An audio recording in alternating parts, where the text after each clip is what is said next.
from the Gies Studio Complex. Welcome to this live session with Gies College of Business at Illinois.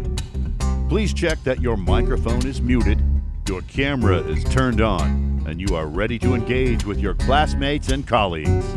Please welcome your mock live session moderator, Kate Deering, and your instructor, Deepak Somaya. Hello, everyone. Welcome to today's mock live class. My name is Kate Deering, Associate Director for Recruiting and Admissions with Gies Online Programs at the Gies College of Business at the University of Illinois, Urbana-Champaign. I am thrilled to have you with us today. This session will give you a glimpse into how live lectures are delivered and a chance to experience the high engagement component within Gies Online Programs. Before we dive into the content today, let me provide a quick overview for those of you who are new to our programs. Gies Online offers 3 master's degree programs: the IMBA, Masters of Business Administration, the IMSA, Master of Science in Accountancy, and the IMSM, Master of Science in Management. Additionally, we offer 13 graduate certificates, each consisting of 12 credit hours, which can stack into our online master's degree programs. Our programs are designed to be fully online, affordable, and innovative, meeting the needs of busy working professionals. We combine foundational learning on the Coursera platform with interactive, high engagement components such as weekly 90-minute live classes like our session tonight, group projects, faculty office hours, and many networking opportunities. Before we jump into today's topic, innovating business models using the VARS framework, let's cover a few housekeeping details. If your camera is on, thank you. I encourage everyone to turn theirs on to fully engage, just as you would in a live class. All participants are currently muted to minimize background noise. If our professor invites you to speak, our technical team will unmute you. If you have a question during the session, use the raise hand feature and we will call on you. We'll also have one breakout session today where you can collaborate with other attendees, so be ready to participate. Feel free to use the chat feature as well throughout the session to engage with the professor and other participants. And then we'll also have time for a Q&A at the end. Now, I'm super excited to introduce one of our top faculty members today who will guide us through today's session.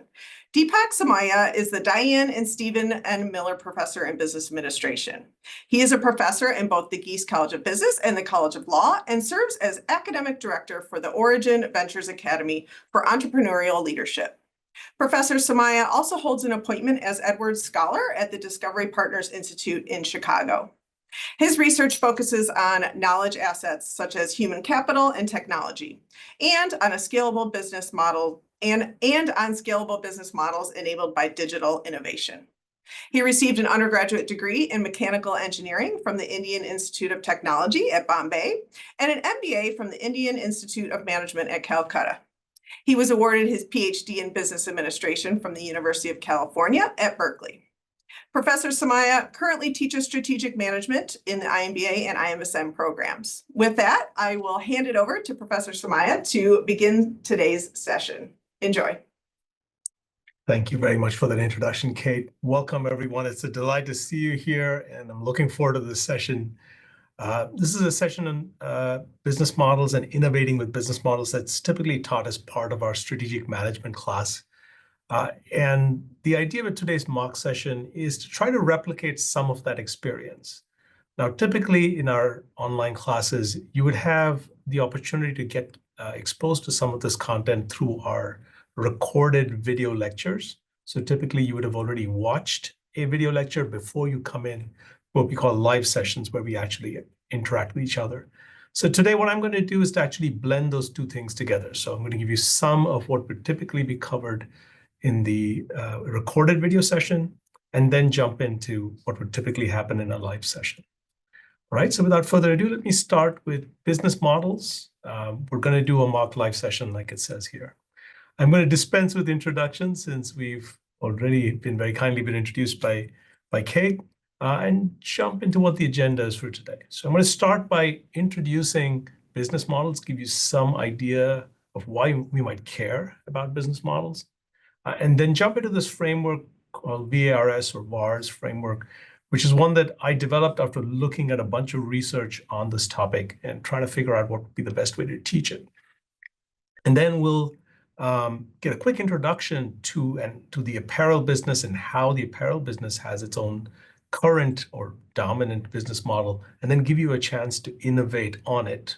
You'll be in breakouts, in groups, and use the framework to actually come up with a new business model for this business. And then we'll conclude at the very end very quickly. All right, so let's jump into what business models are and why you should care about them. So let me start, first of all, by just getting a sense for where you are in terms of your understanding of business models. This is something we do a lot in our live sessions, which is run polls. Okay, so you should be able to see a poll about what your current level of understanding is of business models. So if you could launch that poll, please. And try to answer this fairly quickly, maybe in the next 4 or 5 seconds.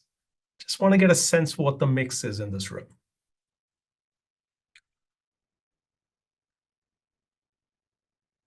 So I'm going to end the poll now.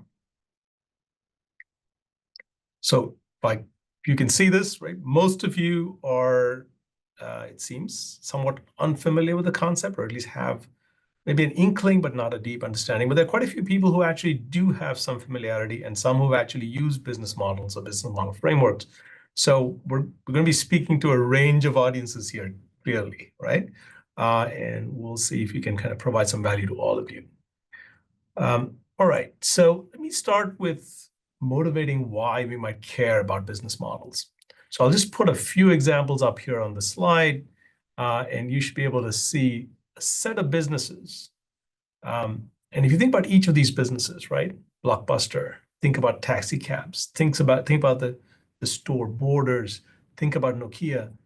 You know, this used to be the dominant way that certain types of businesses, certain types of products were sold. None of them are the same anymore. And they're all not the same because they were outcompeted by competitors in their business. Instead, they got outcompeted by a new way of doing business, a new business model, right? And so this is an increasingly an important part of our business landscape, which is that companies are less likely to lose out to direct competitors. Instead, they lose out to new business models, and that in turn results in disruption, right?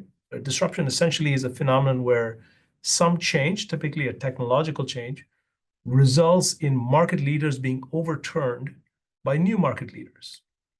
And these new market leaders often, and particularly in modern times, are not just coming in with new technology, but is the new technology wrapped in a new way of doing business. And it's the latter. In fact, a lot of research on disruption highlights that it's not new technologies that are difficult for companies to cope with, but it's the new way of doing business that accompanies new technologies that become very difficult. But the technological part is really important, right? We're 2 days into a week when we saw the biggest single drop in the stock price of a single company, right? So you guys have probably been following NVIDIA's stock price drop on Monday. Some of it has recovered. The bigger point here is that technology is sort of a big force in the world today. And the reason the stock price dropped, of course, is because there was a big technological development on the AI front, that with DeepSeek sort of launching or providing news about this new advance that they'd made. So along with the digital revolution that we are still a part of, that my guess is will continue for several decades from now, we are in a space where there's boundless opportunities for business model innovation, which means this is going to be a part of our landscape for the foreseeable future. So what then is a business model? And I will say up front that there's a lot of confusion, even in the academic literature, about business models, not to speak of the popular press around business models, okay? So why don't you use chat? This is another thing that we often do in our live sessions, is that we create greater interaction through the chat feature. I see a number of you already enjoying the chat and posting messages there. But would you post your own understanding of what you think a business model is? Just a brief description in a few words would be great.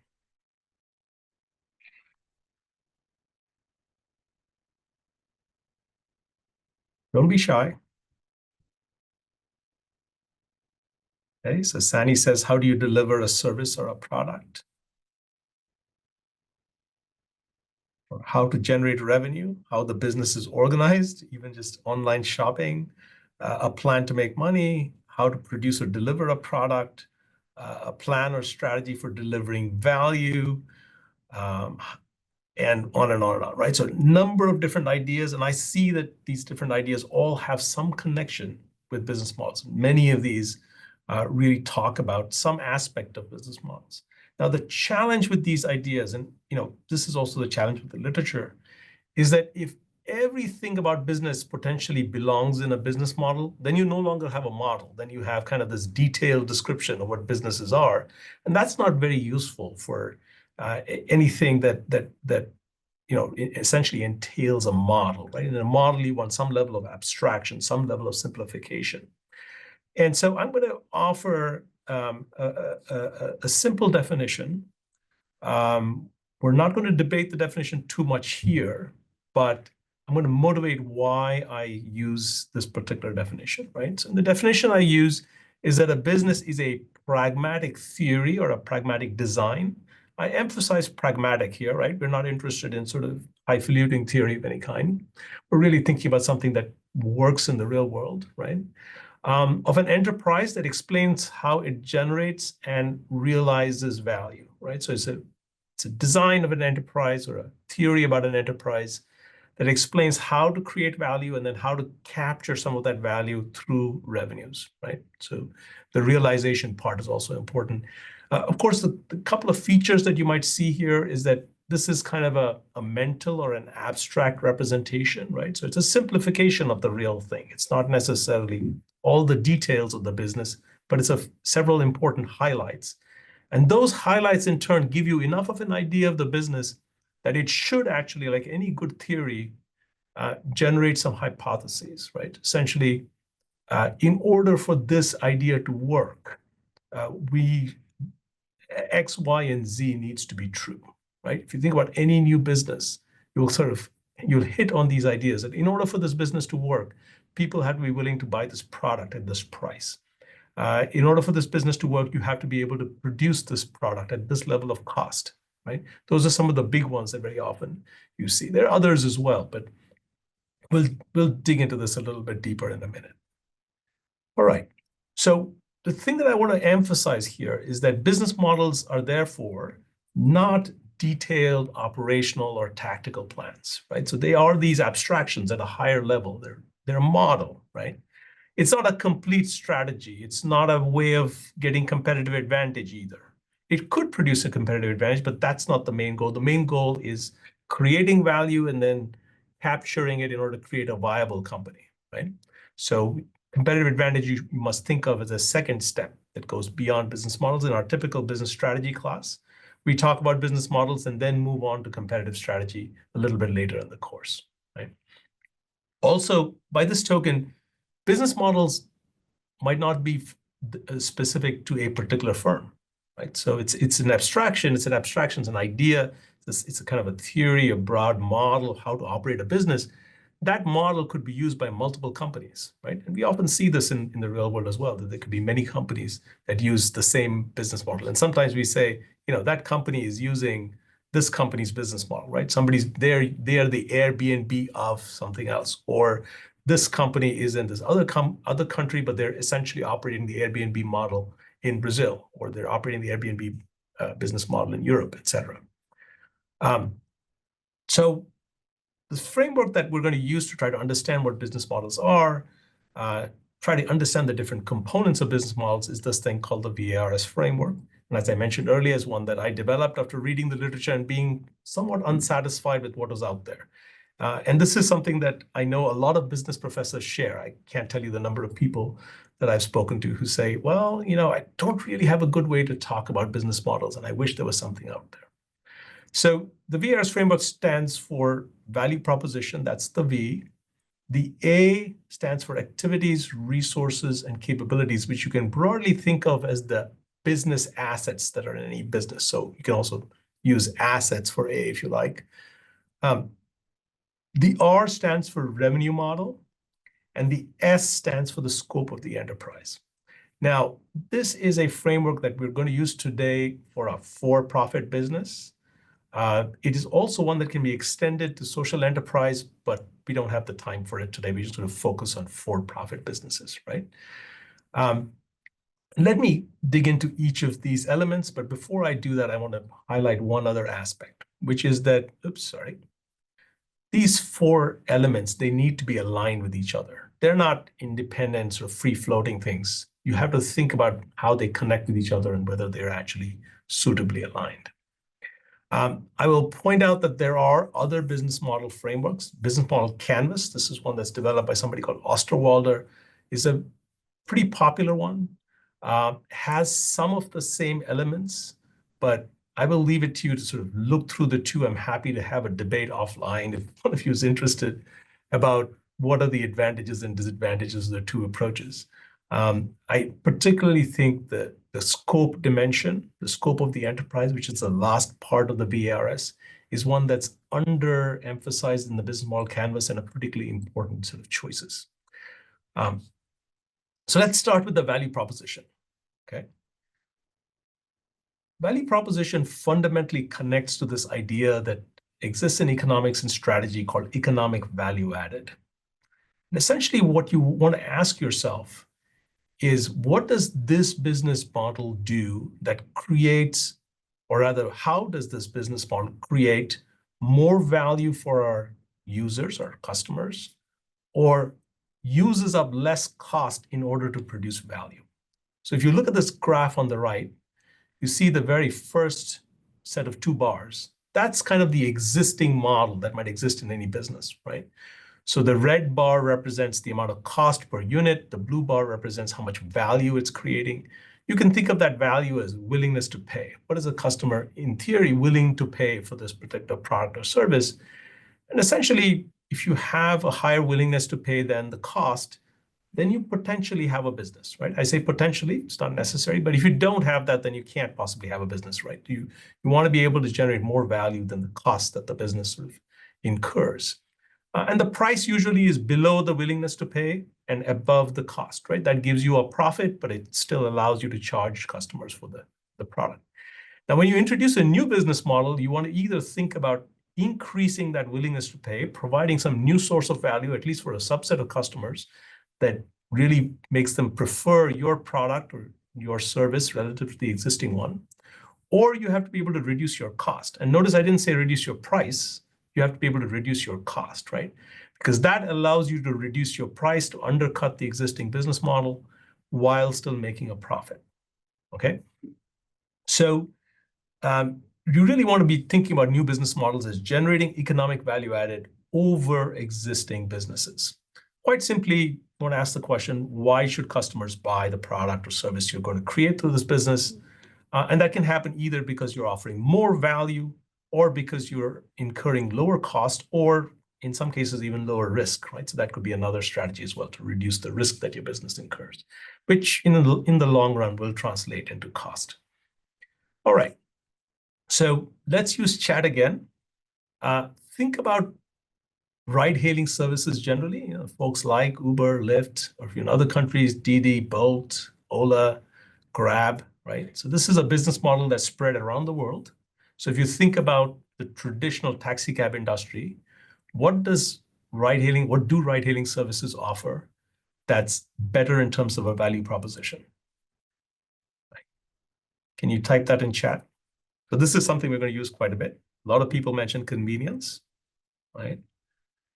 And maybe cost in some cases as well, right? On demand, you don't have to have cash, flexibility, right? Self-employment. So this is certainly a market in which you've got to think about both the rider and the driver as kind of quote unquote customers, because this business is modeled as essentially a two-sided business, where there's a platform that connects people who are willing to deliver the service and people who want the service, right? So a number of the ideas that you've listed are exactly on point. In fact, the business sort of came out of an experience that the founders, Garrett and Travis, had, where they were in Paris one winter, very snowy day, and they were desperate for a taxi, couldn't find a taxi for the life of them. Then came back to New York, tried to hire a private car for a night out in New York. And this is back in 2008, right? So a long time ago. And even then it cost $800 to hire a private car. And they're like, this is too expensive, too inconvenient. You can't get a ride when you want.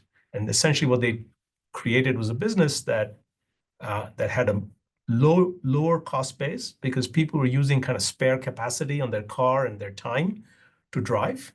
And it also had the ability to create value in different ways, right? Convenience, essentially get a ride at a click of your phone. Consistency, you can always get a ride no matter what, because they were able to create these surge pricing kind of models where they could surge the supply of rides. And then other features as well that you can think about, right? So various kinds of add-ons and so on. All right. Let's then move on to thinking about the activities, resources, and capabilities, right? So these are the key assets of any business that would deliver the value proposition. In fact, there's a long line of thinking about business models that the way you innovate a business model is you add new activities or you add new resources or you add new capabilities relative to the existing business model. And by the way, you might also subtract activities, resources, or capabilities, right? So subtraction actually allows you to save costs sometimes.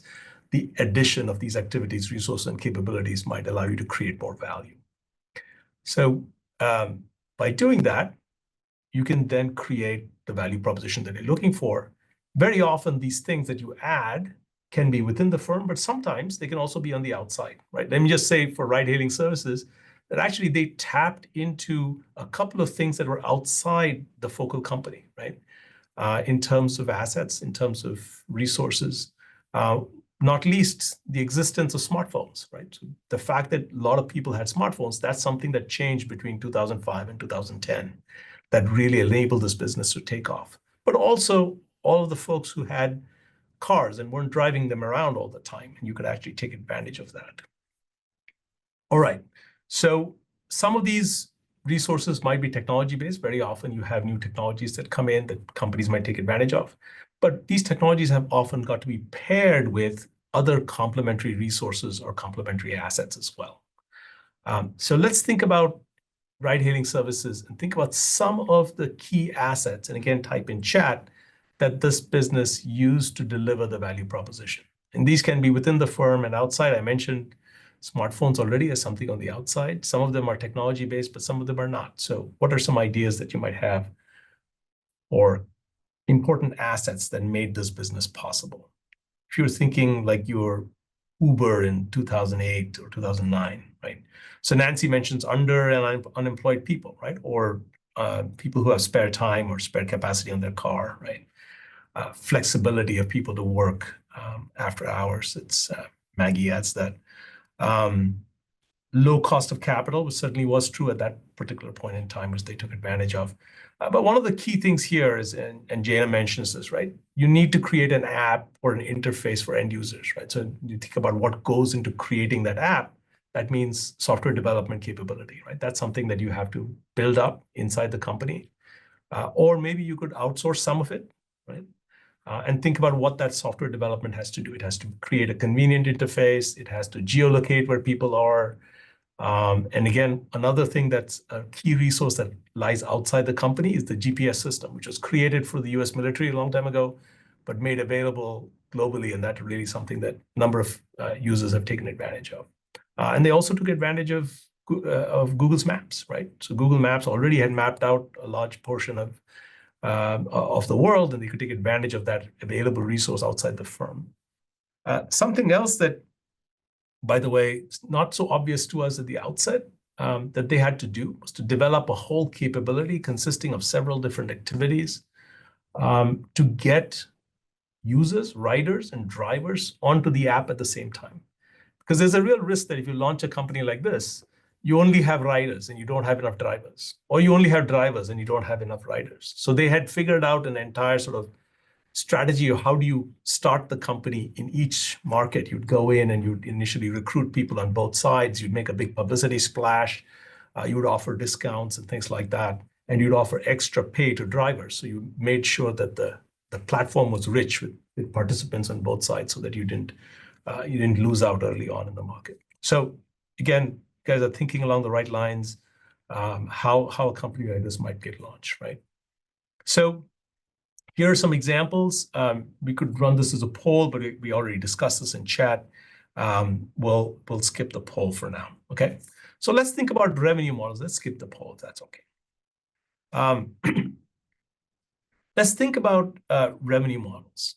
Now, any business, if it just offers a product and the product is largely for free, then that's not a particularly viable business, right? What you want is for there to be some way to create a revenue stream out of the business, which can then help pay for the cost and then generate a profit on top of that, right? And there's different ways that you can think about this. The traditional way that businesses would generate a profit or generate revenue, sorry, would be to sell something for cash, right? Or you would sell it for credit, or offer installments. These were very traditional, very typical. In fact, the area where business models created the most amount of innovation in the 2000s has really been in this space, where a lot of other things sort of came to the fore, right? So one of them was selling services rather than selling the product itself. There was a time where some of you who are more my age, my vintage, might remember buying software, right? You buy software and might be on CDs, et cetera. These days, everything's on the cloud. A lot of it is on subscription. A lot of it is pay as you go, depending on how much of the software you use, right? So they've changed essentially a model that's largely based on selling a product to actually selling services instead. Various kinds of leasing or subscription models are there. Today, we have a subscription for almost everything. I've lost count of the number of things I'm subscribed to. I worry about it sometimes. I'm sure many of you are in the same boat.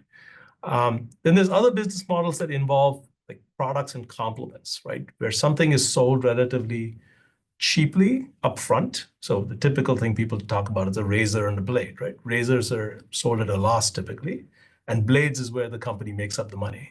The same with printer and ink, right? The same model you see with video game players and video game titles, right? The base product is often sold at a lower price than optimal, and then the company makes up revenues through the complements.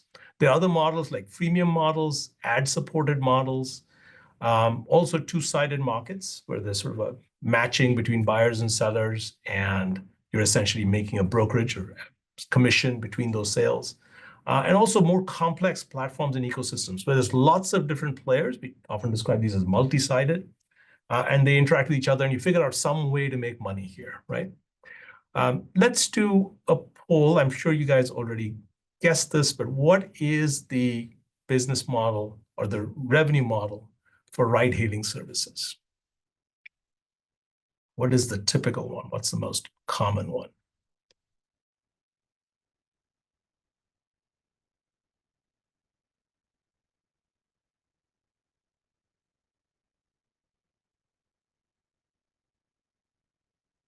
I'm going to end the poll in just a second here. Okay, so I think most of you got it. The brokerage or two-sided market is what I would describe it as, right? So if you compare it to taxi cabs already created a service out of owning a vehicle. So you don't need to own a vehicle anymore. Instead, you can avail of a service. And then what Uber and Lyft and all the ride-hailing services basically did was to make that into a two-sided market where you didn't have to offer the service, third parties would, and then users would come to your platform to take advantage of that. All right. Moving on to the other element of the VARS framework, and the last element, which is the scope of the enterprise, right? So the three key dimensions here that you could think about. One is customer scope, which is which different market segments are you going to go after? Another is horizontal scope, which is which different products or services you're going to offer, right? And then finally, vertical scope, which is what things are you going to integrate into yourself and what things are you going to outsource. A lot of startups would like to integrate into very little and outsource a lot. Usually they start with a very, very small horizontal scope. They offer one product, and then they have plans or ideas to branch out into others. And the same with customers as well. Very often they start out with a very narrow customer scope and then think, okay, maybe later on we'll branch out into other customer segments and other types of customers, right?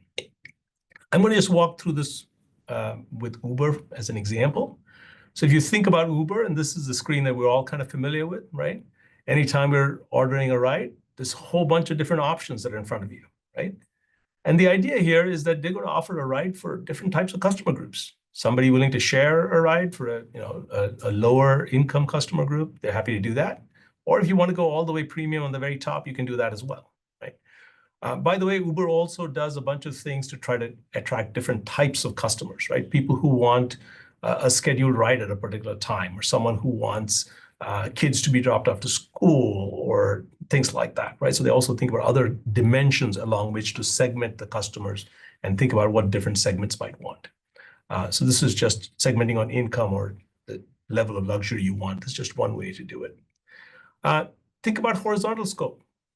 There's a lot of variation in this business, right? Most ride-hailing services only focus on ride-hailing. But you have the example of Uber, where they also are into delivering food, right? So they have Uber Eats as well. So they basically decided to sort of add another service versus just being focused on one. And then last but not least, if you think about vertical scope, Uber, of course, has very famously decided not to employ any of the drivers or own any of its fleet. And that means they're essentially disintegrating, right? So they decided not to integrate vertically. But I also have a automated driving car on the right, because that might change things. It might be that if you're no longer driving cars with drivers in them, Uber might prefer to actually own the fleet and operate it themselves. Now, we're not going to get in here into what makes one or the other a better choice. I mean, that's the kind of thing that we typically do in a full strategy course. But the important thing is to recognize that there are these choices, and that those choices then might have some implications. All right, so that sort of essentially concludes an introduction to the VARS framework. These 4 elements: activities, resources, and capabilities, which deliver a value proposition. And then there's a revenue model that allows you to make revenues from this value proposition. And last but not least, a bunch of choices about the scope of your business, okay? What we want to do, and of course, these are also linked to each other, so they connect with each other. They're not independent choices. But what we want to do is to then take this idea, this framework, and apply it to a real world setting where I'm going to ask you to actually innovate, come up with a new business model for a business model that's been fairly sort of stayed for a long time. It's kind of been the dominant business model for quite a long time. And this is the apparel business model, right? So the typical apparel business model usually begins with a designer and a purchaser working together. The designer and purchaser might be in the same company, or they might be in separate companies, right? So if you're in a Macy's, for example, the purchasers may be in Macy's, but there might be a designer outside that they're working with, and they might even sell the line of clothing under the name of the designer. And they work together to figure out what the fashions are going to be next season, or maybe 2 seasons out. So usually the point at which they're sort of planning this out is several months ahead, anywhere from 6 to 9 months. And then they're essentially placing an order with a supply chain manager, which is usually a large sort of supply chain coordinator. Many of these folks are out in East Asia, often based out of China. And this supply chain manager will coordinate a global supply chain of different types of raw materials and products that go into making the apparel, right? So they'll figure out, how much cloth they need, what types, where is it going to be cut, what types of thread, where is that going to be sourced from, different types of closures, zippers, buttons, things like that. Where do you source those from? Where do you get all of those products to finally go, where there's going to be assembled? And usually when we see the labels on our clothing, that's just where the final step happened, right? Which is the final assembly, the final manufacture. And then that will be shipped to the retailer. Very often, retailers don't sell all the products, so then there's the issue of having to deal with discounted inventory that can't be sold. But if you think about this business model, there's a lot of different areas where things are not very satisfactory for us as customers, right? Some people may say it's too expensive. It's going, here's clothing traveling all around the world. Some people may say, I never get the right sizes that I want. Some people may say, well, the fashion's never something that I really like. I have a really hard time finding the type of clothing that I really want to buy. Others might say, well, I buy a lot of clothing that I don't use it very much, so it just sits around my closet.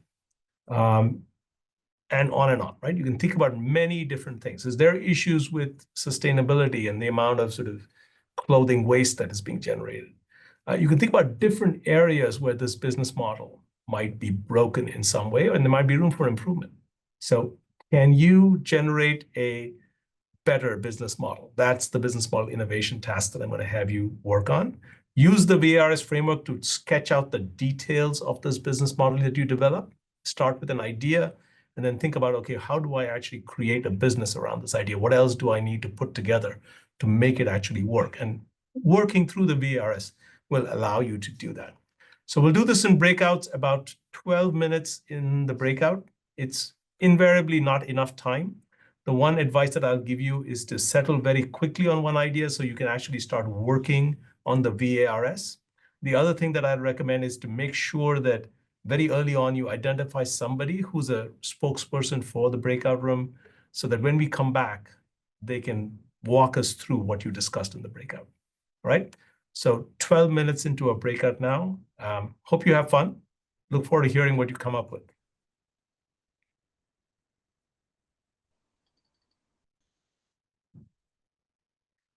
Hello, everyone. I hope you had a good discussion in your breakouts. I know it's not enough time to work through the entire business model, but hopefully there's enough for us to then sort of build on and discuss here in the live session with everybody present.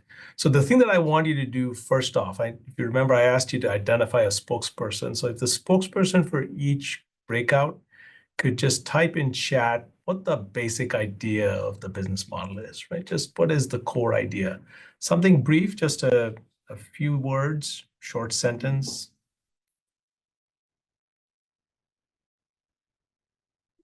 Yeah, it does turn out that breakouts is one way to network. It's a different way of networking in our context. All right, so all kinds of interesting ideas here. So leasing pre-season luxury designer apparel, a subscription newsletter, perfectly tailored clothes for the discerning consumer, on-demand clothing company, subscription-based clothing rental apparel. So already a few different ideas here. Somebody else mentioned the Stitch Fix model, which is in many ways the subscription-based model. Old school method of bringing part of the model in-house, making your own clothes, right? Design retail as a purchase and outsource everything else. Apparel exchange systems, so some way to barter clothes with others. Customized sizing of the clothing. Maintain the connection between customers and the company to facilitate overstock at discount prices. Address apparel returns for the size not being correct, et cetera, et cetera. Okay, so couple ideas here that we can maybe draw on and maybe flesh out the business model together. Okay, so I am really intrigued by this thing that Amanda sort of wrote about clothing that was well designed because it was perfectly tailored because you finished the details yourself. Okay, so the way this works is if I could call on Amanda, unmute yourself, and what we're going to do is to sketch out the VARS, right? We'll work together on this. We'll sort of start with different elements and then think about how we might align the different elements and then turn our attention to thinking about whether the business model might succeed or not, okay? So, so usually what I do with this is be able to type in a little bit here. So Amanda, you want to start us off by maybe sketching out the value proposition of the business that you were thinking about. What is it why would customers want to buy clothing that's perfectly tailored? And then we'll come to the elements of finishing the details yourself, so on. Yeah, hi. So the idea here was, for the person who wants a very well-fitting, perfectly tailored item, but maybe they're super short or super tall or broad through the shoulders, but thin through the torso. So it's like getting that perfectly tailored item because you finish it yourself. So probably lots of holes in this idea, but ultimately, we as the owners of the company would only stock a smallish, medium-ish, largish size, which you would select off of the website. and we would send that to you, and then you would finish the tailoring on your own. Okay. And this, of course, would at least partly imply that one of the places that people might derive value from a business like this is the joy of actually doing that last step yourself, right? It might be, for some people, it might be self-actualizing to say, well, yeah, actually, I did this. I can do it myself, yeah. I could at least do part of this myself, okay? So Or I that's why I hired put this someone to under do it value myself. proposition, because Yeah. it could be a source of self-actualization. Sorry, go ahead. No, I was just say, or I hired the person that could finish it. That could be another model as well. Okay. Yeah. So, what would it take in terms of activities or resources or capabilities for a company to launch this type of business? So our quick ideas were, you'd need the website for selling and ordering. You'd need a fulfillment center. You'd need designers, some of the initial tailors or pre-assemblers, and a big ad budget for social spending. I'm sorry, I got to go on mute real quick. That was a lot, but that was good. So a fulfillment center, you could think about this as, I would just put this as logistics more generally, right?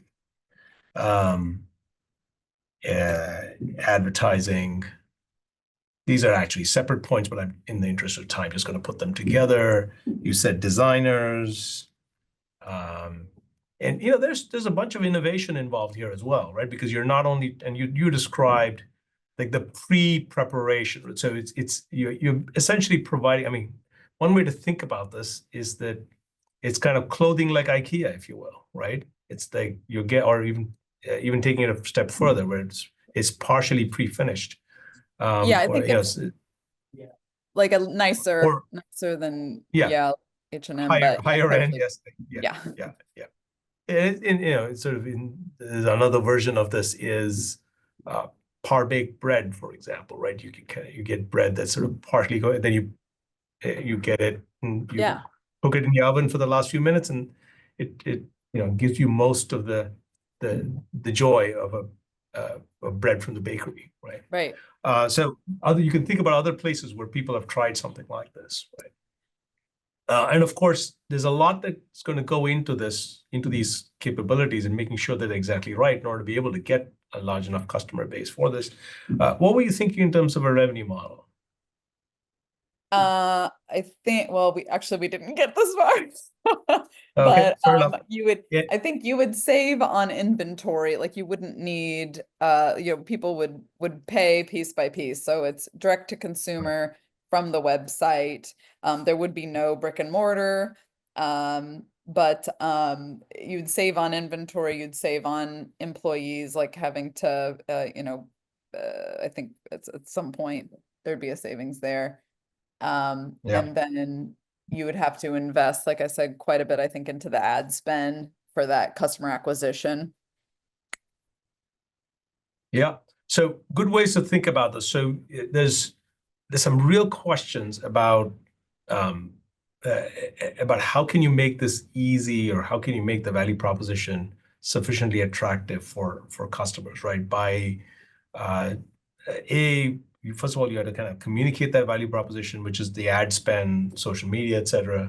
But also, you got to think about a bunch of things having to do with the cost side of this, right? On the one hand, there is a bunch of cost savings because there's some things you're not doing. You're not holding inventory of things that customers don't want. You're only making products when the customer orders it. But one has to also think on the other side about, okay, there's a bunch of value that's being created here because customers might want clothing that's actually tailored to them. They might want the experience also of creating their own clothing. But how can I capture enough of that value and kind of make it into a recurring source of revenue?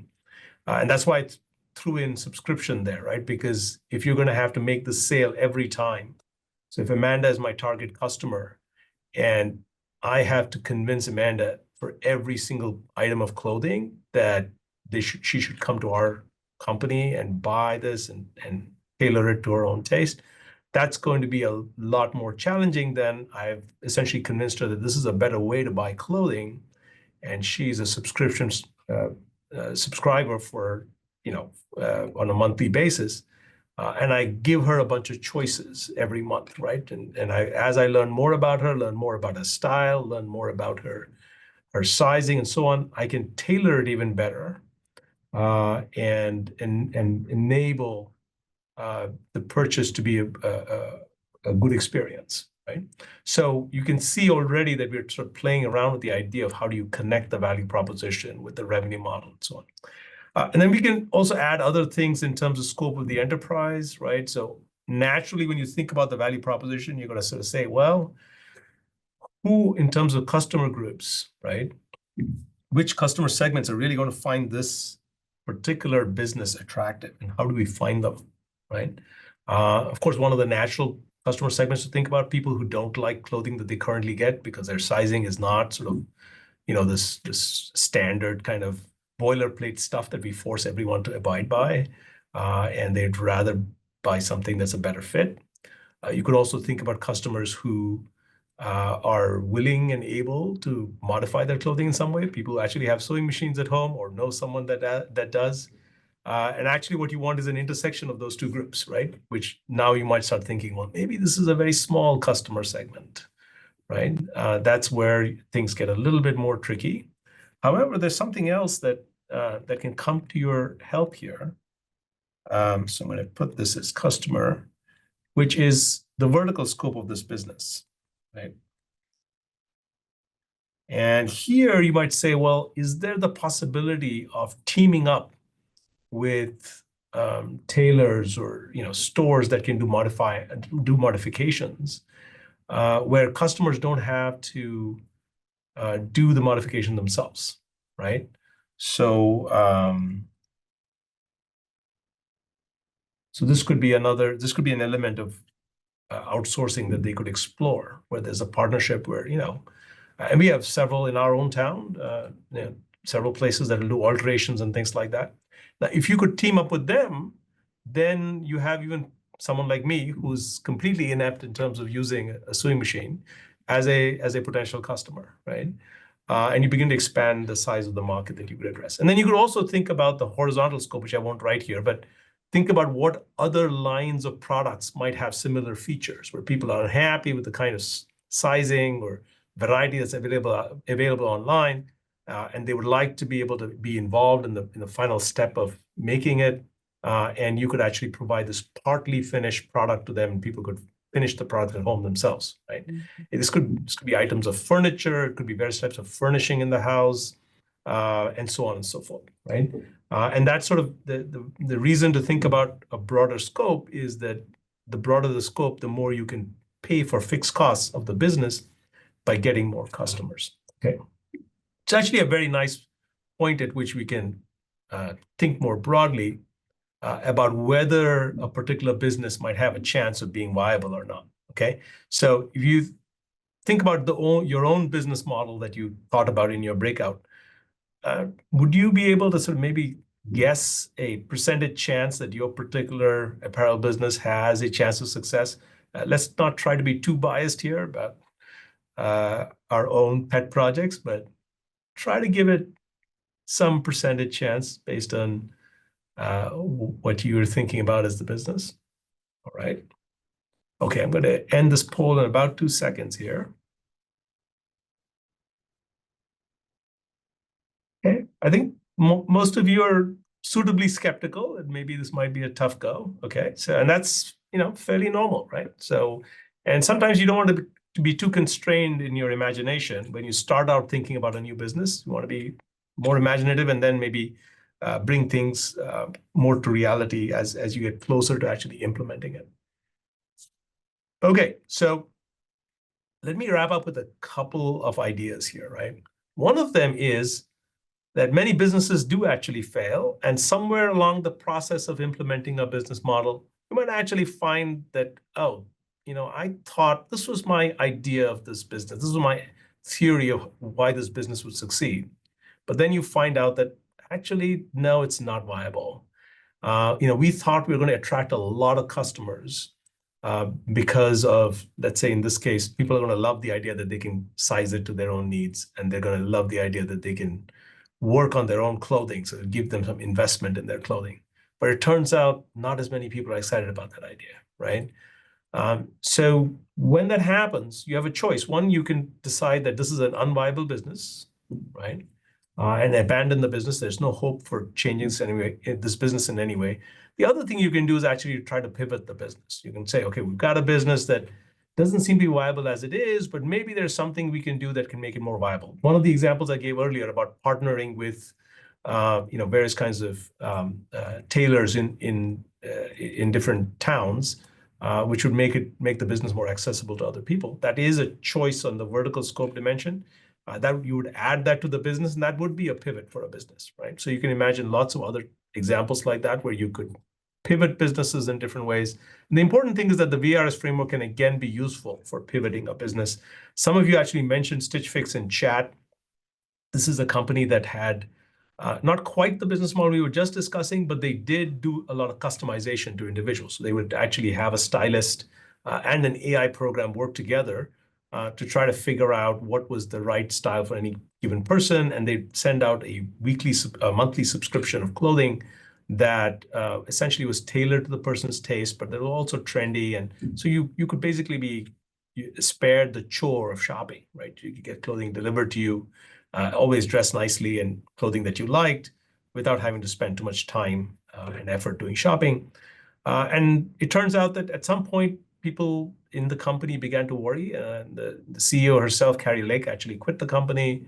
And they began to worry about their business model. And they sort of said, okay, well, maybe we should pivot this business model. In this particular case, what they did was they tried to improve their margins essentially by playing around with the activities, resources, and capabilities. That's where most of your cost comes from, by the way.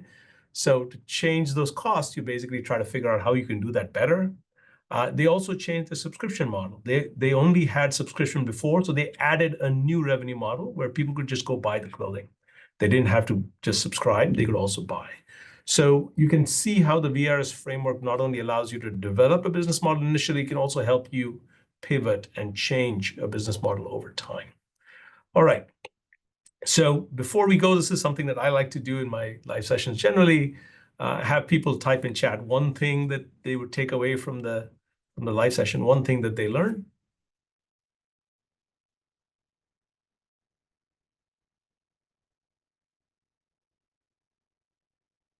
Will you type in chat as well?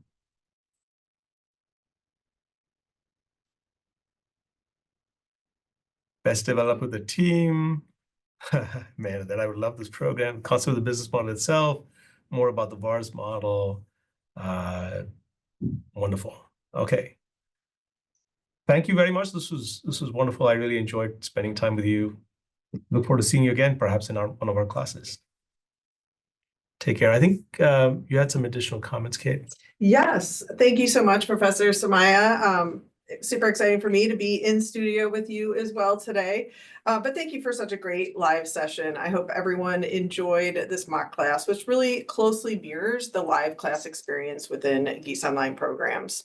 If you like the content today, you can enroll in this course as a standalone option. You could pursue a strategic leadership and management graduate certificate, or you could take this course as part of the IMSM or IMBA programs. Our next application deadline for a March start is February 6th for degree learners, or if you're interested in the graduate certificate or non-degree option, that would be February 20th. Summer and fall applications are also open now. To connect with an admissions counselor to discuss your goals and just have a conversation with us, feel free to scan the QR code that you can see on your screen right now. And with that, I just want to say thank you again to everyone for being here today, and I hope that you have a great rest of your day.